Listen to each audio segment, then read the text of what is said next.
After trying Nando's a few months ago, wala pa ako natitikman na mas masarap na peri-peri chicken aside from this. Famous ang Nando's pero bakit wala nito sa Philippines? Kaya naman, when we saw a branch sa Windsor Castle nung nag-visit kami, dinecide namin i-try na agad. Kahit na after seeing the menu and medyo pricey, go na, nasa vacation naman kasi kami. We decided to order the boneless platter with 4 sides. Coleslaw, mashed potatoes, 2 Spanish rice, and 4 chicken boneless thighs. Grabe to nung sinerve, ang bango-bango. Hanggang ngayon di ko pa rin makalimutan yung amoy. Yung chicken niya, very juicy, sobrang tender. And the signature peri-peri flavor na spicy and tangy, present siya. Dagdagan pa ng charred flavor. Grabe, naubos namin dalawa ni Hobby itong platter na to. Ang dami pang sauces na pagpipilian. Ikaw na bahala kung anong level ng spice yung gusto mo. Yung mild lang na lemon and herb, gusto ni Hobby. Ako, I like the medium heat na wild herb. Sarap yung mga sauces niya, pero actually, even if you eat the chicken alone, nanunuot sa laman yung lasa.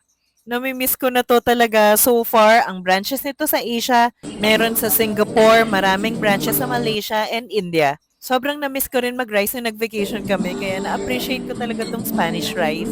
Happy tummy na naman kami para may energy maglakad ng mahaba. Sobrang dami pang iba-ibang klase ng sauces na available, pero ang kinuha lang namin is yung feeling namin na magugustuhan namin. Kayo, ano yung mga resos na wish nyo magkaroon dito sa Pinas?